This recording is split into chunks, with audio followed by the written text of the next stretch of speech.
So exciting today, guys. Welcome back. So today is all about getting the floor insulated and subfloor in, and we're gonna show you all the tools we get. Gotta go run to Home Depot and pick up all the materials. Let's go.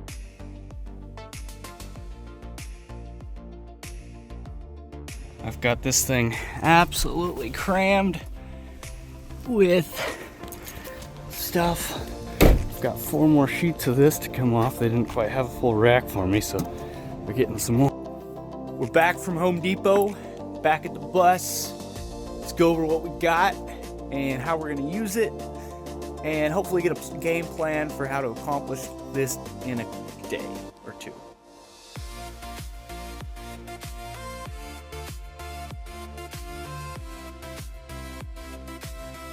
All right, let's talk about what we got. So, see a very varying degree of things in here. So these big boxes right here are our adhesive Loctite 3X, 3 times what? I don't know. We've got some wood to metal screws. Got 2 3/4 inch and 1 7/16 inch because that's what they had. Should be good range. We've got some primer for the subfloor. We've got some spray foam and some paint nap. Well, I should say, what do they call it? The things that the rollers. And then a pump gun. These are the big tubes. There are 12 in each, so I'm hoping I don't use more than a box, and I can just return one. It's kind of expensive, but cheaper than buying the little 9-ounce ones or something. Let me show you what we got behind you. All right, so what we have here is 12 sheets of OSB. This is 3/4 inch or 23 30-seconds or something like that.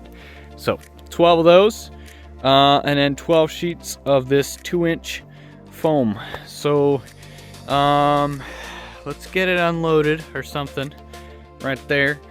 And we gotta clean the interior of here and get it prepped.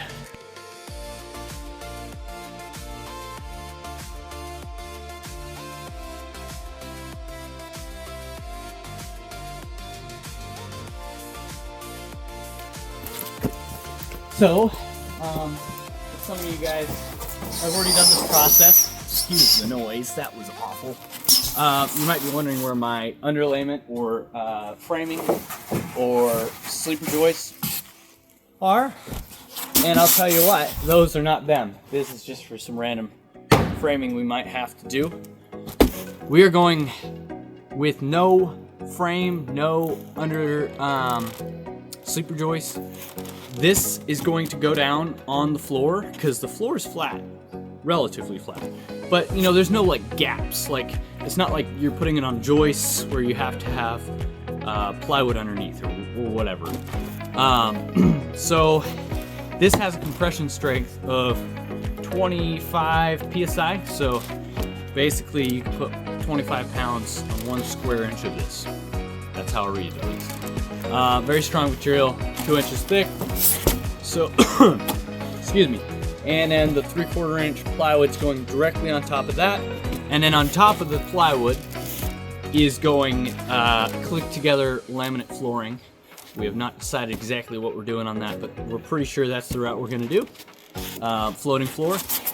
So whatever weight we put on it, whether it be a fridge, a range, cabinets, it's not gonna be too heavy for this. So if you're doing this process, don't worry about that. Don't worry about framing the floor out.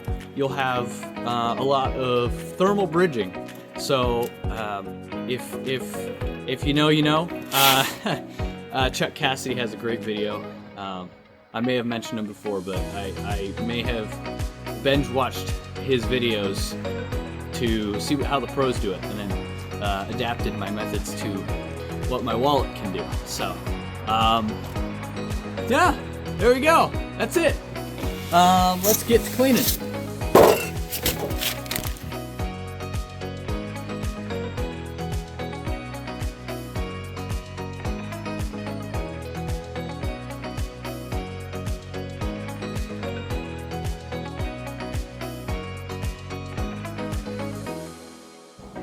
Okay, so you can see we're getting down to it. I'd like to point out in the right lower corner, I had to put some patches, some of the holes in the floor where the coolant lines were going through.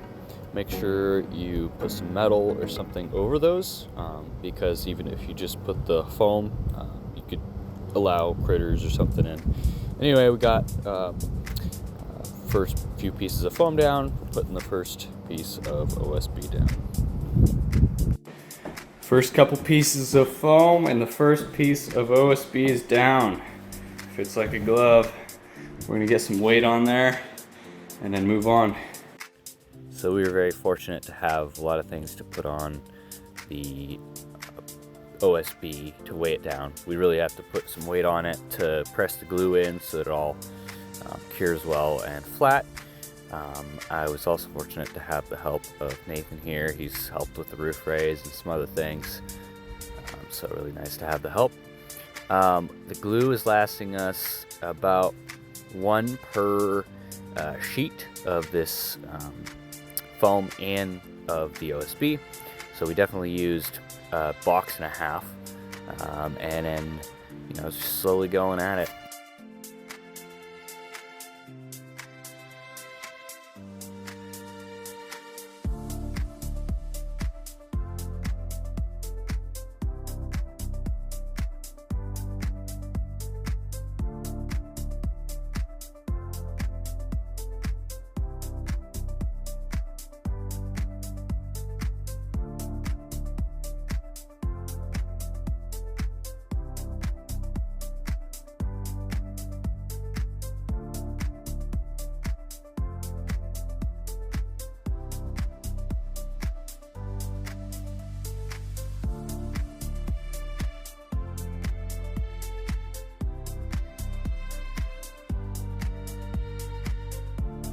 Alright, so here's another little project I had to do before I moved on.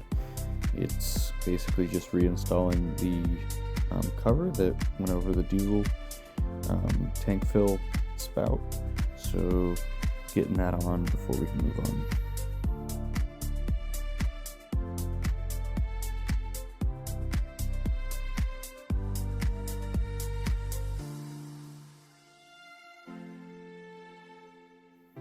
Okay, so other details I had to think about today was this little hole behind me on the floor by the little diesel fill valve.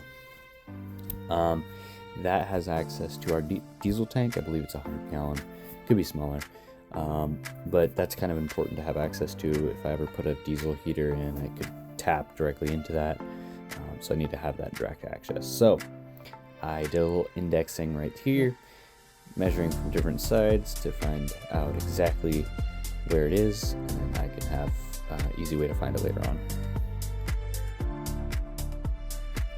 All in all, the pieces really went down quick. You can see I have staggered my joints, so I'm about a half sheet ahead with my pink foam. That's on purpose so that the joints don't overlap. Obviously with the tongue and groove OSB, you really don't have a problem with sagging if you were to line them up, but this is best practice.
Well, folks, we got the whole floor in, both the insulation and the subfloor in. Let's go over it and show you what we did. As you can see, we've got it up to this line here. Got a bunch of weight on there. Just chilling at the end of the day here. We're gonna end up doing these stairs and all that too eventually. But for today, that's all we got. So we have 4 sheets of foam left, and I believe like 5 or 6 sheets of OSB. And so we should be able to frame out and do around the wheel wells, as well as up here on the doghouse.